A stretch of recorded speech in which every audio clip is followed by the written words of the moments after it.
Está no ar o Espaço Unisanta, programa que te deixa por dentro de tudo que acontece no Complexo Santa Cecília. Hoje ainda tem um bate-papo super especial, não sai daí!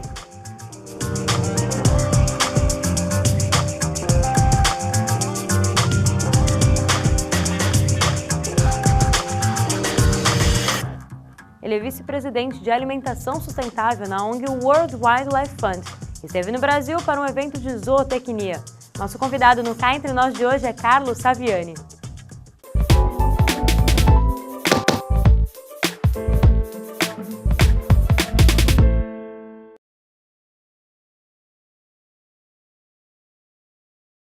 É um alimento que é responsável para o planeta, né, responsável perante a sociedade e é economicamente viável, né? Então, esses são os três tripés, os três pés ou o tripé da sustentabilidade, né? Quer dizer, ele tem que proteger o meio ambiente, usar menos recursos naturais e ser bom para a natureza. Ele tem que ser responsável para a sociedade, né? Então tem que gerar empregos, tem que seguir as leis, tem que cumprir um papel, né, societário. E, ao mesmo tempo, ele tem que ser viável economicamente para que ele possa, né, se manter por muitos e muitos anos. Então, esse, né, basicamente, né, de uma forma bem simples, é o tripé da sustentabilidade.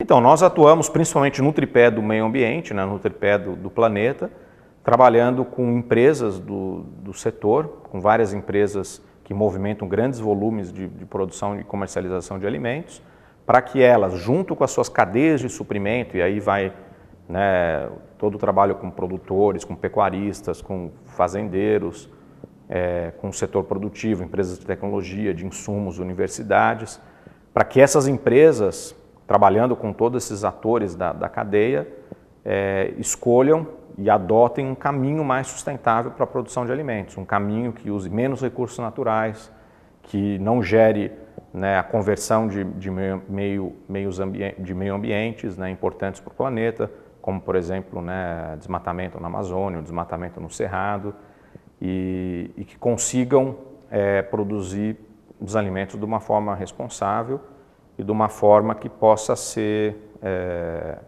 mantida por muitas gerações. Infelizmente, a gente não é a situação nossa hoje.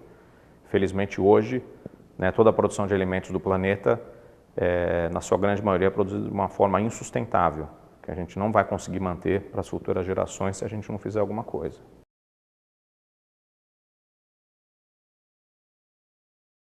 As famílias, primeiro ponto mais importante, né, que está sobre uma parte sobre o controle delas, é diminuir o lixo, né? Quer dizer, diminuir o desperdício de alimentos e reduzir a quantidade de lixo orgânico que é gerado, né?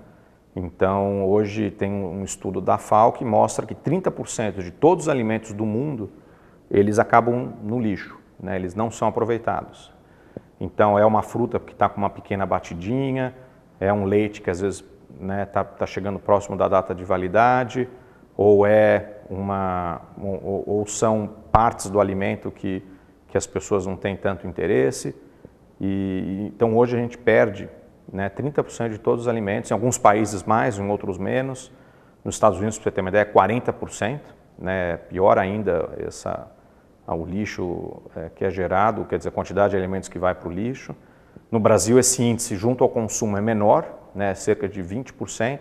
Mas o Brasil tem outros problemas. Muitas das nossas perdas alimentares acontecem mais junto à produção, o que é mais comum nos países em desenvolvimento. Então, é muita perda no armazenamento, muita perda na comercialização, muita perda, inclusive na produção, né, na forma de fazer a colheita e na forma de processar os alimentos, né? Então, esse é o primeiro ponto. Quer dizer, um ponto que as famílias podem atuar é gerando menos lixo, né, gerando menos desperdício e depois comprando alimentos que venham de fontes sustentáveis, né? Quer dizer, procurando saber dos seus fornecedores, dos supermercados onde elas vão, exigir, né, que esses supermercados, que esse comércio onde a dona de casa compra os seus alimentos, trabalhe com alimentos de origem sustentável, com alimentos, por exemplo, que não gerem desmatamento, alimentos que sejam produzidos com técnicas, né, sustentáveis. E isso essa pressão ou essa conscientização do consumidor é muito importante para a conscientização das empresas, para que as empresas, os supermercados, né, por sua vez, adotem essas práticas, adotem mecanismos para fornecer esses alimentos sustentáveis ao consumidor, né?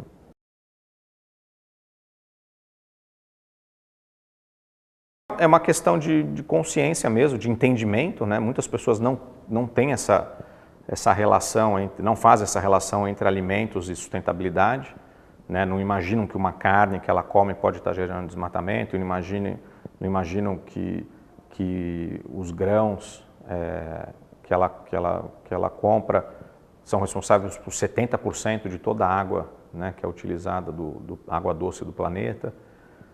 As pessoas não fazem essa relação, né? Não têm esse entendimento, não conseguem ainda compreender o quanto de recursos naturais está dentro daquele alimento que ela está consumindo, né? E um pouco disso é em função desses recursos naturais serem gratuitos, né, na sua grande maioria. Os nutrientes que estão no solo, o oxigênio, né, o ar que é necessário para produzir esses alimentos, a água que é utilizada, muito pouco disso se paga, né? Quer dizer, muito pouco disso está embutido nos preços. Inclusive tem um estudo feito pela KPMG que se os alimentos tivessem que pagar pelos recursos naturais, né, e eles usaram um método para calcular o valor desses recursos naturais, da água, do oxigênio e tudo, esses alimentos teriam que custar 224% a mais, de maneira geral, né? Todos os alimentos teriam que custar mais que o dobro do que custam hoje, se a gente fosse realmente pagar para a reciclagem de todos os nutrientes, de todos os recursos naturais que a gente usa, né?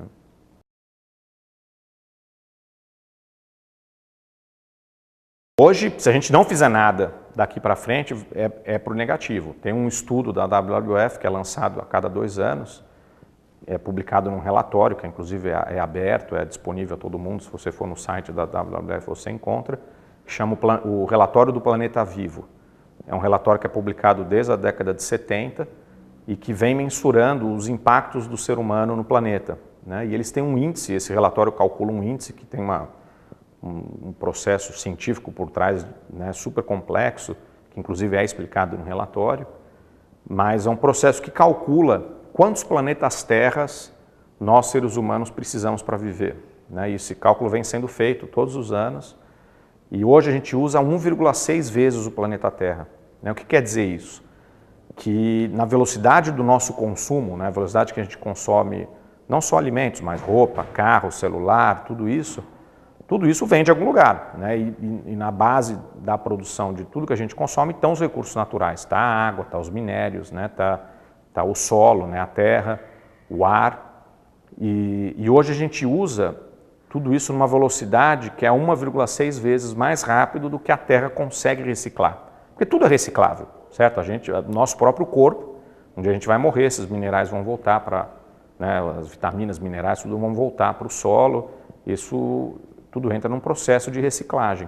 Só que essa reciclagem leva um tempo. A terra, para reciclar o ar, a água e todos os recursos naturais que a gente usa, ela tem um tempo para isso acontecer.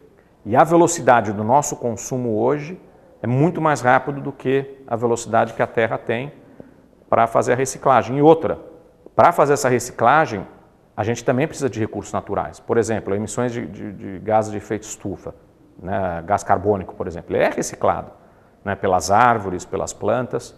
Só que se você está causando desmatamento, se você está cada vez reduzindo mais a quantidade de florestas, a capacidade do planeta de reciclar o ar diminui, né? Então isso também vai afetando a velocidade do planeta de reciclar a água, reciclar o ar e por aí afora, os nutrientes do solo. E se a gente não fizer nada, se a gente continuar nesse ritmo de consumo que a gente está e que as projeções todas estão mostrando, sem fazer nada, sem melhorar a sustentabilidade, né, da forma que a gente consome, da forma que a gente produz, a gente vai chegar em 2 planetas em 2050. Quer dizer, 2050 está aí, né? Você vai estar vivo em 2050. E 2050 a gente vai estar numa situação muito pior, né? E o que isso causa? Quer dizer, a hora que o planeta não consegue mais reciclar os nutrientes, você começa a criar áreas desérticas em relação à produção de alimentos, né? Áreas que não têm mais condição, não conseguem mais produzir alimentos, seja porque falta água, seja porque o solo está degradado, não tem mais os nutrientes e a estrutura do solo que é necessário para produzir alimentos, seja porque o ar está poluído, né? E a gente está vendo isso acontecer em várias partes do planeta, lugares que estão se tornando insustentáveis para a vida humana, porque o planeta não consegue mais renovar, né? Não consegue mais dar conta de reciclar os recursos naturais. E é um problema que, se a gente não enfrentar ele, né, quando a gente chegar ao momento que a gente estiver usando 2 planetas, a situação vai estar muito pior. Além da missão esportiva, os Jogos da Unisanto têm outro trabalho muito importante. Durante a disputa, as atléticas da universidade arrecadam alimentos a serem doados a instituições da Baixada Santista. O resultado foi apresentado no ginásio poliesportivo da Unisanta. Um exemplo de que esporte, educação e solidariedade devem andar sempre juntos. A mascote Ceci foi a anfitriã. Foram arrecadadas mais de 2 toneladas de alimentos. 33 instituições assistenciais da Baixada Santista foram beneficiadas e vieram ao poliesportivo receber as doações. O nosso atendimento é baixa renda, então para eles é uma dificuldade muito grande. A questão de alimentos é essencial. O paciente com câncer, a alimentação dele é muito importante na recuperação. Então para a gente é extremamente importante. Essa doação de alimentos vem em boa hora para a gente e vai nos ajudar bastante, né? A Engenharia Unisanta ficou com o 1º lugar no troféu Solidariedade, a FEFESP em 2º e a FAAC em 3º. A nossa intenção não é só participar dos jogos, como eu falei, ganhando as modalidades de praia, quadra, xadrez, judô. A gente tem a intenção também de conseguir contribuir com os alimentos para as instituições de caridade. Nós somos apenas, por parte da comissão e da universidade, um instrumento capaz de transmitir e entregar a essas instituições benemerentes da região o que os estudantes universitários realizaram, fizeram de uma forma muito consciente, os representantes estudantis através dos diretórios, das atléticas, dos centros acadêmicos, eles é que são os grandes responsáveis por esse movimento. Os alimentos foram arrecadados pelas 34 atléticas durante os 17 dias de competições. Noites em que todos os locais de disputa ficaram lotados na maior festa universitária do esporte do estado de São Paulo. E aproveitando esse momento para lembrar os Jogos da Unisanta, vamos assistir a um clipe produzido pela equipe do Espaço sobre a edição 2017.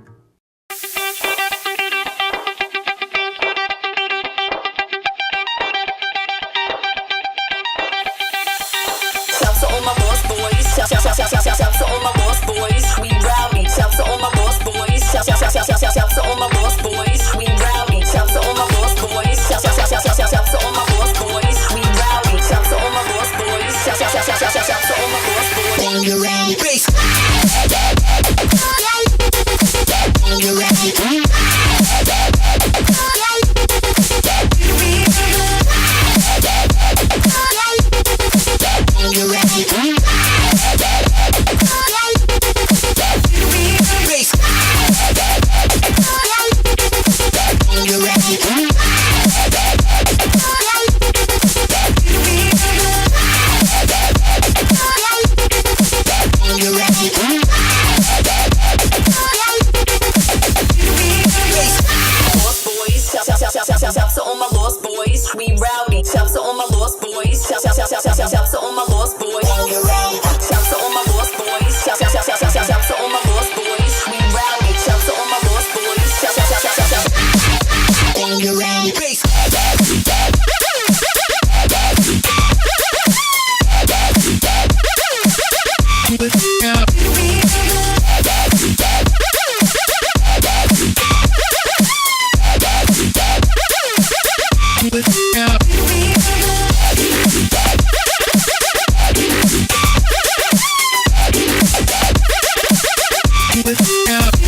Espaço Unisantos de hoje vai ficando por aqui. Mas você pode continuar com a gente nas redes sociais, YouTube e Facebook. Curta nossa página e conheça a equipe do programa. Te esperamos lá!